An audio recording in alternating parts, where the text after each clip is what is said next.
It's a bit of a tech elite head fake, but maybe we shouldn't be surprised. After years talking about the digital divide and how rich kids have an unfair advantage with access to computers and broadband, well, it turns out the hot trend among Silicon Valley elites is shielding kids from the very technology they're selling to the rest of the world. Elite schools focus kids on playing with blocks and interacting with each other. Parents are looking for promises from nannies not to use digital devices around the kids. And at the same time, Apple this week announcing more screens. The MacBook Air is thinner and lighter. The iPad Pro packs more screen and computing power into a smaller device. Welcome to Fortt Knox, rich ideas and powerful people. I am John Fortt of CNBC at the NASDAQ market site in New York's Times Square. Weighing in on the question of what to do about kids and screens, I have Anya Kamenetz, lead education blogger at NPR, and she's also the author of The Art of Screen Time, How Your Family Can Balance Digital Media and Real Life. Joining us shortly from London will be Catherine Armorad, author of Why Social Media is Ruining Your Life. Also joining shortly, Richard Freed, child and adolescent psychologist and author of Wired Child, Reclaiming Childhood in a Digital Age. Great group. Also, this week on the podcast, Panera CEO Blaine Hurst. Catch our conversation about how he went from techie and restaurateur to leading one of the most successful tech transformations in food. So, first, Anya, this kind of came to the fore this week because the New York Times did a piece, long after your book, by the way, about this issue around kids and screens. I'm a parent. I've got a 7-year-old and a 10-year-old, so it's something that I've thought a lot about and wrestle with all the time. Is our culture doing the right thing around kids and screens? And if not, I suspect not, what are we mainly getting wrong? So it's obviously really catchy to talk about this stuff and put on the moral panic narrative. And we heard this about video games. We heard it in early generations about comic books. Even the Telegraph, people were saying, would destroy kids' minds. So in some ways, this is nothing new. I think what's catching parents off guard and making us think, oh, we should be making different choices is just how mobile technology, it follows us around, right? It's everywhere. It's not just a certain day, a certain time. It's no longer that appointment viewing or that hearth that the family gathers around. And so the way that it's separating us into our separate corners, I think, is something that is worth scrutinizing. One of the things that I look at is, do I understand what they're doing on the screens? Is it creative? And are they able to create, I guess, social dynamics around it? Are they talking to each other? Are they talking to their friends about it? Is what they're doing on the screen, would it be acceptable to sort of do that kind of thing in real life? That's a really highly emotionally intelligent way to look about it, Don. You must have read my book. Thinking about joint engagement, that's a key concept that the American Academy of Pediatrics wants to put forth. And that idea that you don't leave a kid alone with the screen, especially a very young kid. You do not park them on the screens. And even as they get older, well, nobody's perfect, and we all need to, take a shower or cook dinner. But the ideal is that you're going to make that the basis of a positive interaction. You're going to steer them towards those positive choices. And even as they get older, they're playing games, they're watching things by themselves. Think of that soccer dad or that soccer mom. You're interested, you're engaged, you're curious, and not just condemning. And that's how we steer our kids to make better choices and, frankly, make more balanced choices ourselves. What about the idea of limits? How much of the issue around screens is the idea that we can put them in front of screens for an extended period of time? They're not necessarily able to think critically about what's happening, and then they sort of get addicted. Like, sometimes you see the reactions from kids when you take the screen away. It's like you just severed a limb. They just completely melt down. What I feel like, I remember playing video games as a kid, and for me, the abrupt cutoff of stop the game now, if I'm in the middle of a board and, I'm just about to beat that board on Super Mario, just let me finish the board first. So I always give the kids, okay, finish this board or in X amount of time, and my kids tend to do better with that. But still, that jarring reaction around the screen can be, I think, scary for parents. Absolutely. There is brain science behind it, too, because screens are very stimulating, and they provide this passive, predictable stimulation, and that's what kids are really reacting to when you yank it away. And so it really is a good idea to scaffold it for them, to help them wind down, to give them a countdown, turn off the screens before bed, because screens are not relaxing. They should not be part of the bedtime routine. And so all of these ways are ways we can get smarter around screens. But, we have to be good role models. If you have the screen at mealtime, if you have it before bed, first thing in the morning on the nightstand, it's going to be very hard for a kid to say, well, I should do as he says, not as he does. What about some of these movements out there? One of them is called Wait Till 8th. The idea that don't get a smartphone for your kid until they're in the 8th grade. I'm not inclined to hold to that. My kids don't have smartphones at this stage, but I feel like I don't want to give them a dumb phone, like a flip phone. I want to give them a smartphone so that I can have location turned on and sort of understand what they are, but I want to lock down maybe every single app except for phone calling. Right, right. Well, it's a Until fine it's line time. that parents are walking, and I think it really is something that has to be done on a community-wide basis, because you do get into these social issues where the screen is the conduit to all of their peers and to some really important stuff, identity formation. You know, kids don't hang out at the mall anymore. They don't have transportation. Neighborhoods aren't as safe sometimes, and so they're home and they're on their phones. And so it's really important. When I speak at schools, I always encourage the parents to talk to each other, and that's what that Wait Until 8th campaign is. It really is saying, don't let your kid tell you I'm the last one without a phone. Let's make sure that we make a decision together and come to an understanding, because, you know, your kid's going to be connecting to other kids. It might be somebody else's kid who's having a problem, who's texting your kid in the middle of the night, and you need to have those open lines of communication. It really does take a village. On the one hand, I like the community approach of kind of wait till it. On the other hand, I kind of find it disturbing that so many parents seem to feel the need for everybody else to be doing it in order for them to set boundaries. It's kind of like, why do you need me to sign this petition with you in order to enforce rules? Come up with your rules in your household, set them and stick to them. Like, we tell kids not to give in to peer pressure, but at the same time, I feel like parents are kind of doing it. Like, well, all the other parents are XYZ. You know, it's really a difficulty today, and I have to say, parenting choices are under a lot of scrutiny. There's high anxiety. There's a lot of stakes if you get it wrong. Even something like these stories in the New York Times. I mean, who are they really judging and shaming? And do all of us feel bad if we don't have a nanny that we can tell not to put on the phone, right? What if grandma's watching the kids? What if they're in a home-based daycare and you can't put down that law? Are you a bad parent? You know, and I think that's what parents are really struggling with. Indeed. And for more on this, we want to bring in Catherine Ormerod, social media influencer, editor at Work, and author of the book, Why Social Media is Ruining Your Life. Also with us, Dr. Richard Freed, child and adolescent psychologist and author of Wired Child, Reclaiming Childhood in a Digital Age. Welcome to both of you. Richard, what's different about this era in media and worrying about what's going to kind of destroy our children? I mean, I remember reading about how parents were worried about comic books and how the kids were spending all their time reading those. That seems quaint in light of what's going on now. I think, as Anya was saying, I think that we as parents are looking for a balance, but I'm talking with parents and teachers across the nation, and we are very much struggling with the fact that parents struggle to find that balance. What we're finding is these devices are, and these products, social media, video games, are pulling kids away, and so much of that has to do with the fact that psychologists and brain scientists are now building social media products or building video games in very powerful ways brain scientists to hook kids using what's called persuasive design. And that's why myself and Dr. Megan Owens, and in a letter organized by the Children's Screen Time Action Network, we have written this letter to the APA asking that psychologists not be involved in persuasive design, not be involved in these digital tricks, hooking kids for what is now 6 hours and 40 minutes a day for the typical teen, which is far too much. That's a lot of time. I wonder, to what degree should parents be thinking about the whole picture of what kids are doing? I mean, I know in my family, my wife played piano growing up. I played piano growing up. We decided that our kids are going to play piano, and they have a certain amount of time where they practice, and I feel like that idea of doing something with your fingers and having to listen, are you getting it right, the frustration of having to work through it, that's doing something for them that I feel is important. It's going to help them later. And yeah, they've got screen time, that's doing something else for them, but how much do we need to be thinking in those terms about the sorts of experiences that we're arranging for them and what it's training their brains to do?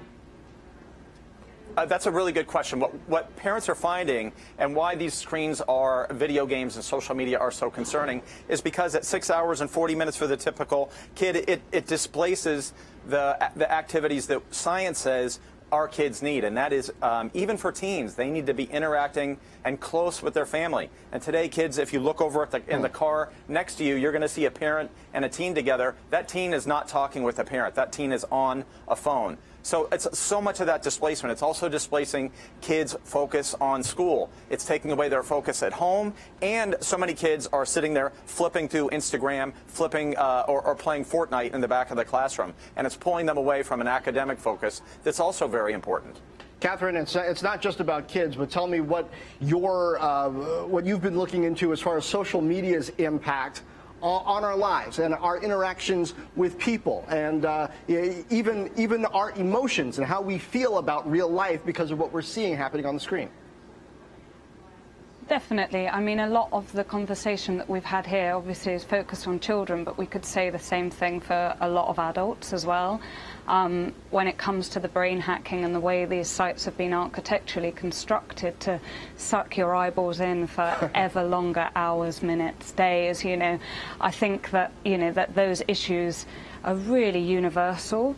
And, as you guys have said, that, you have to lead by example, and quite often, people are driving on their mobile phones and looking at social media, let alone the kids in the back looking at it.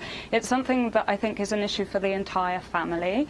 And obviously, the content that is being consumed on these different medias, it's not something that we are necessarily abreast of yet in terms of culturally coming to terms with the quality of it, the way it's changing our psyches, the way it's changing our expectations. And I think when you look at the kind of perfection element of the way a lot of the tricky sides of life have kind of been edited out of the picture, that can create very strange standards and benchmarks for young people. So, Catherine, what should we do? Not just kids, but also those who are supposed to be setting examples for them. How do we try to establish this healthy balance? Are there benchmarks? Are there periods of time where you put the devices aside? What have you found? So I think that there are two elements. Firstly, your own use, the way you're using social media on your phone is something you have to be really mindful and aware of. And I think with the new update as well on the iPhone, there's an ability to really read how much time you're spending on these platforms, how much time you're spending on different apps on a daily basis. And I think having a consciousness of where you're at is probably the first stage, because it's very easy to slip into denial, oh, I'm just looking at it for work, or, oh, I just had to check this because I needed my phone in my bedroom because it's my alarm clock. That's a very, very common refrain. We had alarm clocks before we had smartphones, so you don't need your phone in the bedroom. But we find these kind of excuses because we're all so hooked. So the first side is, yes, the use. It has to be really important, but also I think it's the way you perceive what you consume that is as important. As long as we're, educating our children and allowing them to understand that it's as much of a fiction as, a novel or a film, a feature film, I think that can have a really big impact on the way that these benchmarks and standards of where people should be attaining and their expectations of what their life is going to be like. It can have a really big impact on that. So, I think that education and conversation needs to be happening as a family across the board. So you're not just watching the Joneses with their new car and their fabulous holiday and feeling those feelings of FOMO and guilt and, envy and jealousy. I mean, that's something that a lot of adults are feeling, but, we need to communicate this to our children as much as... That's what you were talking about. Yeah, but absolutely. It is. And we have to have conversations around this. We do. And Anya, I'm as guilty as anyone. I'm trending at around 6.5 hours a week on the phone. I think that's what Apple's telling me. I didn't know that before. But that's low, actually. Is it low? I think so. Well, thank you. Yeah. No, I mean, I think because I do use it as my alarm clock. Because frankly, I set 2 alarms every morning. Like one at the time I want to wake up, and then one 2 minutes later in case I didn't wake up at that time. It's my calendar for work appointments. I've got my email on it, on down the line. My wife and I are constantly texting throughout the day. So the limits are difficult. When you go into schools, as you do, talking about your book, interacting with kids, what are the main issues that you hear? Are kids saying that they want time away from their devices? Do they understand they are addicted? Are they pointing to their parents as part of the problem or part of the solution? All of the above. Kids do feel that their parents are quite preoccupied and they are watching us. You know, it's very important that we make that time when we have our phones, make it something we're engaging them. I think it's a way to create accountability. When you pick up your phone around your kid, you should tell them why you're doing it, tell them what the purpose is. We can hold each other accountable, and our homes can be refuges from the world where we hold up to higher values, and that includes with technology. Secondly, yes, I do hear from kids who would like to get off of social media. You know, the time that you're becoming a teenager is when you are so aware of status, of peers, of wanting to be like everyone else, and particularly young girls, not to stereotype, but you see that young girls have the same kinds of issues with social media and compulsive use that boys tend to have with video games. Because every time they log on, you know, it could be negative things, it could be cyberbullying, it could be some image of some unattainable perfection model that they want to be like, and you're just forming your identity. You need a break from it. And in the old days, if you had drama at school, you could go home, mom, you know, pours you a glass of milk, makes some cookies, and it's all gone. Now those mean girls, they follow you home. They're there all day. And so it really is important, I think, for parents to try to know what's going on and keep an ear out and keep the lines of dialogue open. Richard, what do we do about that? Because as a parent, again, of a 7-year-old and a 10-year-old, that's maybe the thing I worry about the most, is I'm trying to figure out, is there a healthy approach to social media on a smartphone? Like, eventually, they're going to leave the house. I'm actually kind of looking forward to that as long as they're ready. And so I need to prepare them for it. But at the same time, during high school, at some point you got to disconnect. So what is the healthy way to manage that for an adolescent who you want to be able to interact face-to-face in healthy ways, but you don't want to get sucked into these vortexes of bullying or negative self-image? I think the answer so much, and when we've been talking about that, is the adults that are responsible in kids' lives, parents, teachers, healthcare providers, stepping up to help kids. Parents at home, I suggest considering what I recommend, and that's parent like a tech exec. We see Steve Jobs, we see Bill and Melinda Gates pushing back the age when kids get devices like smartphones. And I do like wait until 8. I think that there needs to be programs like that where there's a grassroots, and it's happening across the nation, a grassroots effort where parents say enough is enough. Well, great. I like this, Richard, because I want you to test my planned approach here. I've been thinking about it for more than a year, just in preparation for when this happens. I agree with wait until 8th up to a point. I want my kid to have a smartphone as soon as he needs a phone to call, but I want to use the settings to lock down the ability to download any apps or even use any apps except for the phone app. He can call me. I don't want him texting anybody. I don't want him on Facebook or any social media. And then as we start to work through that, maybe on the desktop where I'm able to more easily monitor it, he proves that he's responsible at a certain level, then I'll turn it on the phone. And we'll see when he's ready. What do you think of that approach? I like that. I think wait until 8 is not preventing your kid from getting a phone. It's from getting your kid a fully connected smartphone where it's nearly impossible to say keep them off of social media, keep them off of playing Fortnite in the back of a classroom. It's really, if you do need to get your kid a phone to contact them after soccer practice, I think that's great. I'm an old man now, because whenever we talk about this, my wife and I'm like, back in my day, I rode the train from Northwest Washington, D.C. all the way to Southwest in the 7th grade, and we didn't have smartphones. My parents had no idea where I was. I needed a quarter if I wanted to call somebody, and even then, you know, they might not be by the phone. I had to solve my own problems. Richard, to what degree are we telling ourselves the truth around how connected even our kids need to be? Are we being too helicopter-ish in our parenting, thinking that we've got to know where they are at every moment? I think so much about what we need to understand is parents sometimes feel compelled to get their kid a smartphone with the belief that kids need to be connecting with peers. But I think we really need to, what's happening is kids are living their lives connected with peers in back rooms with their doors shut. So much of what's happened for me in my clinical practice is I now have 4th and 5th grade, kind of the high functioning, especially girls, who are feeling they need to be in constant contact with their peers because their peers are depressed, because their peers in 4th and 5th grade are cutting or suicidal. So they're fielding calls at 11 and 12 o'clock at night trying to take care of their peers. And what happens to them? They cut and become depressed as well. Really, the research, if we really look to that, it's so much about even preteens and teens need a strong connection with family. And right now, those phones are displacing that. Yeah, Catherine, I worry about kids' ability to interact face-to-face. And, Catherine, I also think that I'm a weird dad in this sense. I want my kids to have the experience of being a little bit of an outcast. Like, I make sure that they don't have the most current gaming console.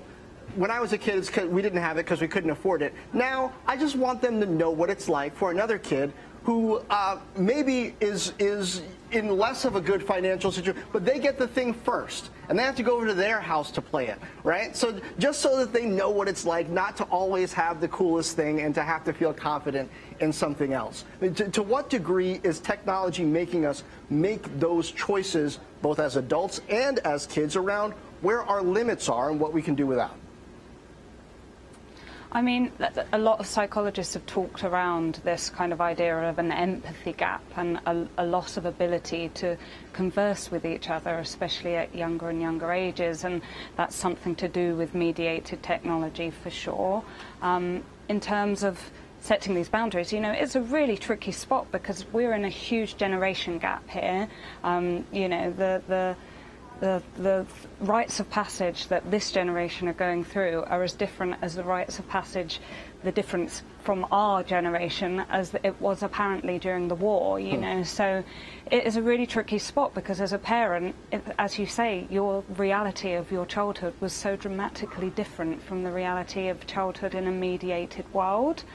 But equally, you know, like as everyone said here, you know, the same values that have always been to, you know, be a supportive parent continue on, whether there's the internet at your home or you're on a, you know, computer or whatever. You know, it's that ability to be open with your children and have that open dialogue and understand exactly what they're going through, because I think that's another thing with this generation gap. A lot of parents, they're not au fait with a lot of this technology. They're not using it necessarily to the same extent. Maybe they've never been on Snapchat. They don't understand the nature of it. So, you know, really investing time in understanding these platforms is one of the most important things that you as a parent can do. Anya, I know we're all screwing up our kids in some way, so it's sort of just you pick your poison. But I sort of relish the idea of them being a little bit uncool in certain ways and learning to deal with it. Because I tell my boys, don't worry about people making fun of you. There are some people who will just be expert at finding something to make fun of, even if there's nothing. Oh, you look too perfect. They'll figure out something. Yeah. So you've just got to be okay with yourself. Well, and I just want to throw in that, you know, social media has more than one purpose and more than one use. And so what we do see actually is a great conversation going on right now in schools about bullying and kindness, about being upstanders, about how social media can be used to promote pro-social behavior. Look at the Parkland kids, the way that they masterfully use social media as a political and civic engagement tool. That's not an anomaly. We have a very digitally savvy generation, and I think we have to see the best in them. And we have to say, you know, if you have a little girl who's helping her friends with difficult stuff that's in over her head, you know, at least she's trying. And I think there's research that shows that young people with mental illness are using social media sometimes for health information, to reach out and to get help and to open up that dialogue, to release the stigma. And so if we want to see a better social media future for our kids, instead of just seeing the negatives that come out and the fear, we need to join together in lifting up what's good about it. All right. Well, that sounds like good advice. And Richard, I'm hoping you once again can ground us in principle here. Give us maybe 3 or 4 things, or however many you can pull out of your book or your hat, things that parents should specifically do, or at least be thinking about, to make sure that our own efforts and our kids' responses are on the right track. It's really interesting, again, to look at how or how leading tech execs are parenting their own kids. They're pushing back the age when kids get devices. I think that's a really good thing. Give us a couple points. How long before they're in their own space with a laptop doing their homework, or how long before they get a smartphone with, I don't know, a web browser that is relatively unrestricted? Or how much should we restrict it? How about those for a couple of ages? I think schools are in a better place to determine when a child is going to be able to use tech productively, and then that's going to need to be monitored by teachers and by parents. I think we're in a different circumstance when we hand kids tablets, when we hand kids smartphones, and they take them back to their room. And as far as what age, Melinda Gates is on record saying we got our kids smartphones at 14, and we think that was too soon. And that sounds remarkably different than what parents are doing across America, because right now the average age is 10. But I think what we want to do is move towards that Gates model. Also, tech execs wouldn't be the first time the Gateses relate to the smartphone, but point taken. Well, nonetheless, sorry, I had to slip that in.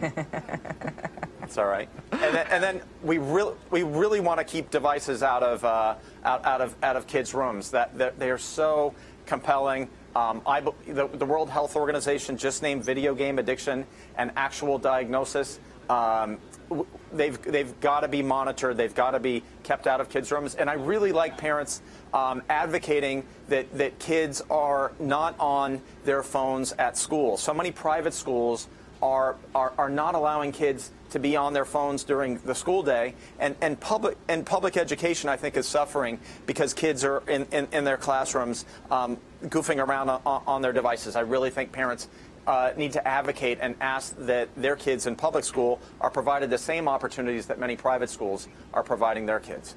Interesting. And Anya, Fortnite is a phenomenon. All the kids are talking about it. Second grade for my youngest, fifth grade for my older. I won't let them play it. In part because one of the rules that I have in our household is I don't want you inflicting semi-realistic violence on another player who's actually alive. They kind of get that, but they also just kind of know that I'm a more restrictive dad than others. To what degree do we need to have, even if it's not that rule, some kind of rules that we can express to our kids and some kind of gauge of when they're going to do certain things other than, well, Mikey's doing it, Sarah's doing it? So successful parents combine structure and warmth. That's a broad-based statement. And you need to know your kid best. The warning signs of problematic media use include irritability, a threshold effect where they seem to always want more. It's their only preferred activity. They're fighting and yelling when it's taken away. They're sneaking around and lying to use it, get up early, stay up late, steal it from you, and they're losing interest in other activities. It's interfering with school, with fun. And so you watch for red flags, and I would argue on the other side, if your kid's enjoying what they do and it's balanced with other activities, you don't need to always have the frowning face. You know, you can enjoy time with your kid, play games alongside them, find out what they like about it. This is a portal into their universe and to get to know them. And I think that's something that parents need to see, not just the fear and the dark side, but also the opportunity. All right. Good advice, bright advice. Anya Kamenetz, thanks so much for being with us. Also, Catherine Omerad and Richard Freed.